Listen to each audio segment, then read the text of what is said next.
Hey everyone, my name is Gracjan Kraszewski. I am the author of the novels Seraphim and the Dust Plague, The Holdout, the book of essays, the Hippo Lectures, the Civil War History, Catholic Confederates, and the recently published 900-page novel Thermonuclear Mirth, The End of the World, but Not Just Yet. I don't want to talk about any of those today. I want to talk about Mikhail Bulgakov's masterpiece, The Master and Margarita. Now, a quick, kind of disclaimer. I'm an author, and I have a PhD in history. I am not a literary critic. I can speak Russian, kind of low or intermediate, so not great, and no expert on Russian culture, etc. And I want to do this review in a very kind of basic way, just kind of one cut, almost freestyle. Encourage you to read one of the most difficult but rewarding books that I have ever encountered. Certainly, I think with right reason, it's considered one of the most important modern, almost bordering on postmodern in its magical realism style novels of the 20th century. Very quickly, it's set in the Stalinist USSR. It's not published until many years after Bulgakov's death. He dies in 1940. He's born in 1891, I believe, dies in 1940. The book is not published until 1966. First comes out in a serialized version in literary journals, and then has become, ever since then, a kind of instant classic. It's set in the immediate post-revolution, post-Russian Revolution USSR, specifically in Moscow. So very, very appropriate that in a book that is set 3 summer days in Moscow, very hot. I'm doing this review outside on a day when it reached to almost 40 degrees below freezing, like -6 Fahrenheit, whatever. I'm not sure what that is in Celsius, -20 maybe. So a nice kind of compare and contrast there. Very, very brief, kind of quick review. First of all, it's one of the funniest books that I've ever come across. In one point, this kind of bureaucrat is sitting in his office, and he, blurts out kind of like something in frustration about the devil taking him, and it's basically like, oh, that can be arranged. And his body is taken away, and all that remains is this empty suit. And it's this great play on bureaucracy. The funniest scenes, I think, have to do with Behemoth, the cat, who's one of these members of Wolin's entourage. And if you're like, what are you talking about? I'm going to give you the freestyle total review of the book. Absolutely, spoilers included. I'll tell you everything that happens kind of in very, very brief format. But I want to say, first of all, that the book, above all, is an absolute fantastic satire. Not just a satire on the Soviet system and critiquing Soviet power, the idea of, show us your papers, the idea of artists being silenced. There's a reason why the most famous line in the book, besides, Anushka has already spilled the sunflower oil, is manuscripts don't burn. When the master gets his manuscript back that was destroyed from Woland, later, I think it's in chapter 24, there's the famous kind of like line, manuscripts don't burn, true art survives, no matter what censorship or etc.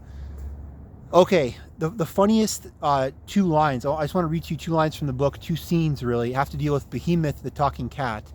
And I love how Behemoth is introduced right away. He tries to board a tram, and the tram lady, to add to the comedy, the doesn't even say like, is not dumbfounded or whatever. She's like, no cats, get out of here. This one guy has come back to claim the apartment of Berlioz. As to who that is, I'll be telling you that when I do the recap as well. His uncle is this real kind of scumbag guy. And he has only come back from Kiev, come to Moscow to seize this apartment in Moscow from his recently deceased nephew, who in a very perplexing way wrote him the following telegram. This is chapter 18, Hapless Visitors. Have just been run over by tram car at Patriarch Pond's funeral Friday 3 p.m. Come, Berlioz. Okay. So this guy Poplavsky, who is the uncle of Berlioz, is going to come to Moscow to try to take his nephew's apartment. And he's a complete scumbag. He's an awful guy. And he shows up, and part of Woland, one of these main characters, his entourage, are going to mock this guy for not having the requisite feeling, kind of familiar relations, that his nephew has just been killed. All he wants is the apartment. So Behemoth, the cat, you know, is in the apartment, and Poplavsky, who shows up, has received his funeral from his nephew who's been killed. How is that possible? How can you send telegrams after you're dead? And he's like, who sent the telegram? Now, reading from the text, well, so I sent the telegram. What of it? That's the Behemoth, the cat. I believe I asked in good Russian, the cat said sternly, what of it? But Poplavsky made no reply. Passport, barked the cat, holding out a plump paw. He goes through looking at his papers. What office issued this document, the cat asked, peering at the page. No answer came. Ah, the 412th, the cat said to himself, tracing with his paw on the passport, which he was holding upside down. Ah, yes, of course. I know that office. They issue passports to anybody. Whereas I, for instance, wouldn't issue one to the likes of you. Not on your life I wouldn't. I just take one look at your face and instantly refuse. And Behemoth, the cat, throws the passport on the ground. This kind of comedy of errors ensues. The uncle is shocked. Good, right? So much in this book is this poetic justice. This terrible scumbag uncle who's not even sad that his nephew has been decapitated by a tram car, just came for his apartment, is going to be summarily kicked out of the apartment, and in one of the funniest scenes in the book, getting hit over the head with a chicken leg, a roast chicken. So the cat dresses him down, whips down the passport, I don't like your face, hits him in the head with a chicken and kicks him out of the apartment. Later in the book, more doings with the cat and Wolin's entourage. Exceptionally neat job, whispered one of the men. Another said loudly and distinctly, well, come in, you inviolable ventriloquist cat. The net unfolded and soared upwards with a man who cast it, to everyone's astonishment, missed and only caught the pitcher, which straightway smashed ringingly. You lose, bawled the cat. Hurrah! And the cat, Behemoth, pulls a gun from behind his back, shoots this guy. He gets shot. This kind of like ridiculous gunfight scene emerges. Behemoth seemingly is killed, and he's laying there on the ground, and he's like, getting mad at one of his comrades, and he's like, dang it, man, like, where were you during this fight? But I'm dying, so you can have my gun. Wait, never mind. The one thing that can bring a cat back to life is moonshine. Is this rot gut moonshine? He takes a drink of basically like petrol kerosene, comes to life. A gunfight ensues. The cat gets shot 5 times at point blank range, but survives. And, we move on. Okay, so the first point I want to make about The Master and Margarita is I think it's a wonderfully comic book. If you're interested in reading excellent fiction in comedy, one person once asked the famous writer David Foster Wallace, author of Infinite Jest, The Pale King, when he was teaching at Illinois State in the 90s, how do I be funny? I love you, DFW. How do I be funny like you? And he basically just said, like, you just be funny. You got to be funny. I can't teach you how to be funny. Bulgakov has so many wonderful, not just one-liners, but kind of like drawn out paragraph one-liners in a certain sense, scenes. And that's 2 of just many. All right, so that's point number 1. Read The Master and Margarita because it's absolutely hilarious. What is the story? Number 2 of my brief review. I'll give you the story with spoilers, no apologies. If you don't want to hear how the story goes, then turn off the video. As quickly as I can. First of all, you're not going to meet Margarita until chapter 19, the Master until chapter 13. These 2 guys are sitting in Patriarch Ponds. Ivan, homeless, bezdomne, and Berlioz, the guy gets his head cut off. He's the editor of this literary journal. Both of these guys are Berlioz, at least, is head of this literary society, Massalit, Literature for the Masses. And he's mad at homeless because in the state-sponsored atheism of that time, see awful things like Our Lady of Kazan Cathedral getting transformed to the National Museum of Atheism and that kind of thing. These guys are like, we can't allow any faith whatsoever. And Berlioz is telling Ivan, we need you to write an article for our magazine saying that Christ never existed, that Jesus is made up. Like, this is not new, right? It's a very, very kind of old thing, all this kind of nonsense. And they're going back and forth, and the devil shows up. Woland is the devil. And he comes under the guise of Professor W. And a great comic scene is in the first chapter where these 2 atheists are trying to prove to the devil that Christ never existed. And the devil's like, I know he did. I was there. I was there during, Good Friday, the crucifixion. And they go back and forth, talk about like St. Thomas Aquinas' 5 proofs for God's existence, etc. The first chapter, the high point is that Woland, the devil, tells Berlioz, I know how you're going to die. You're going to get your head cut off. And he does. He proceeds to go to the tram station, that famous line, Anushka's already spilled the sunflower oil. She spills the sunflower oil. He slips. He gets his head cut off. Ivan Bezdomne, this other guy in Patriarch Pons, witnesses this, and it's going to drive him into an insane asylum, literally. A chase ensues, and there's kind of parallel narratives. On the one hand, you have Moscow of, the post-revolution, 1920s, 1930s. You also go back in time to Good Friday, the crucifixion, all that. Anyone looking for orthodox theology in Bulgakov in this book will be sorely disappointed. And Bulgakov's writing a fiction, right? He's not a theologian. He's not a philosopher. The kind of portrayal that he gives of Pontius Pilate and Christ is 100% a departure from the biblical narrative that you might be familiar with in the Gospels. The best example I can give you, later in the story, is Judas, who in the Gospel narrative hangs himself in despair after selling out Christ, is assassinated by a knife. And there's many different kind of discrepancies.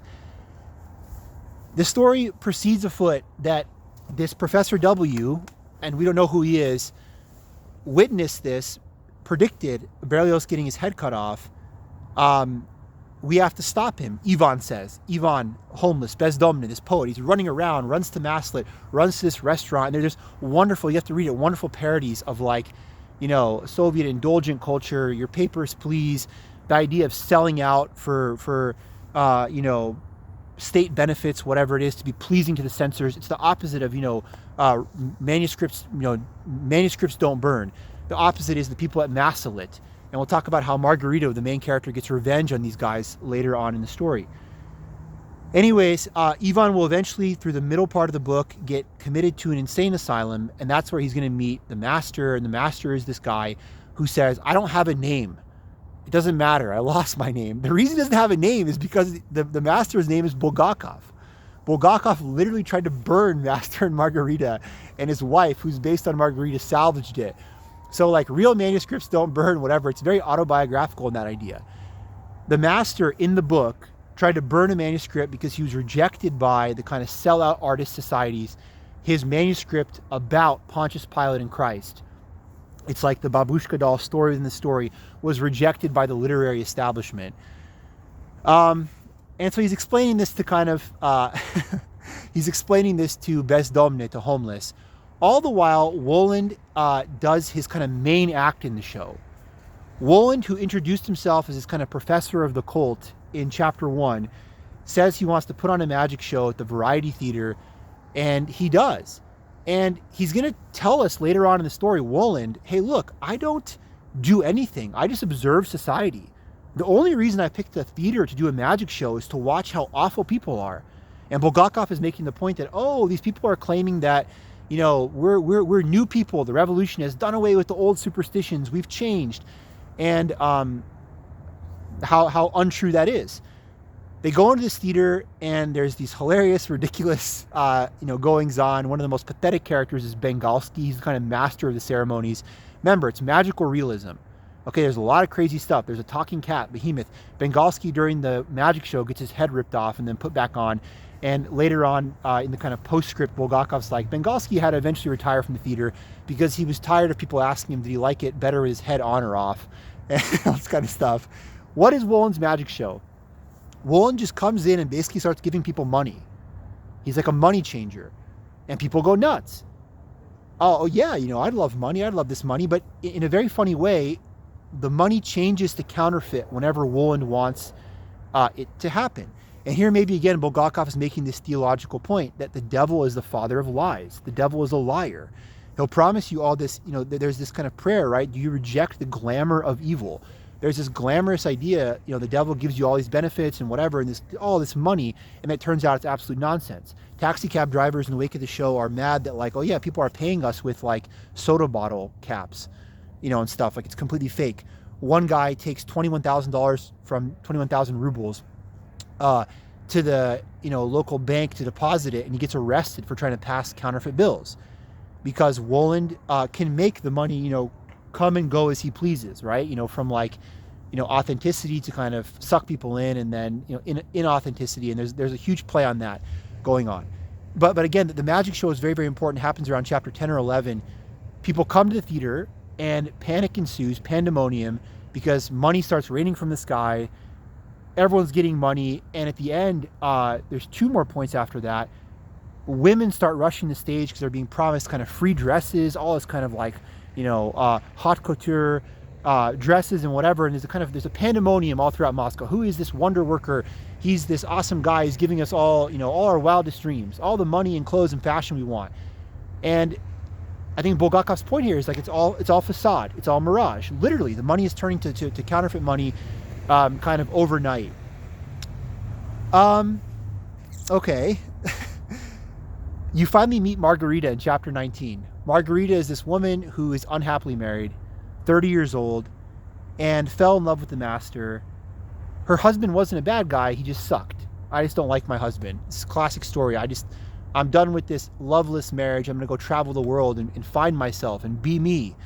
This book was written, so many years ago. It's so 2025. I need to follow my passion, follow my joy. It's about me. It's about me. I don't care about obligations to others. F that. Like that kind of attitude. And Margarita falls in love with the master, but more so his work. The master gets pissed when you see in retrospect that for a while it seems like Margarita is more into his novel about Pontius Pilate than she is to him. Margarita will literally, from like chapter 19 through 24, 25, we're getting close to the end of the book, literally sell her soul to the devil. She will put on this cream, get super youthful, become a witch, get her name changed to Queen Margot and host Wolin's ball, where she meets all these people from hell, and she makes a literal pact with the devil in order to have the master come back, because she doesn't know where he is. It's revealed that she left him and then came back once, and he was already gone. And he's gone from the scene. The master and Margarita are reunited, and as the book ends with a lot of just wonderful comedy. Again, that scene with Behemoth the cat pulling the gun from his back. Take my gun, I'm dead. Wait a second, moonshine, never mind, I'm back. Wonderful, wonderful, genius comic writing throughout. The book ends where one of Christ's disciples, Matthew Levi, is talking to Woland, and they're like figuring out what's going to happen with Master Margarita, and are they going to be saved? Do they have salvation, damnation? There's a lot of beautiful kind of stuff here too, like Dante and Inferno, Purgatorio. Bulgakov's amazing. I love this writer. I think he warrants every ounce of his reputation. They get into this long discussion, and Matthew Levi says to Woland, they deserve peace, not the light. And so I think there's a really huge theological point here, because if you were to ask me what is the Master Margarita about beyond its hilarious writing? It's a critique of Soviet censorship.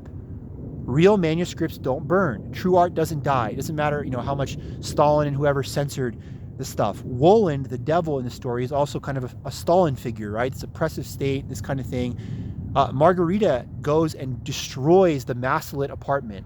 And it says the one guy who is this leading critic, Latunsky, he always remembered Berlioz fondly because Berlioz, he was at Berlioz's funeral and he wasn't there, and Margarita wrecks the apartment and destroys his piano. And the book is very much about the kind of selling out of the fake artists in the Soviet Union. If you want a good book about that, read Czesław Miłosz, The Captive Mind, or Václav Havel, Power of the Powerless.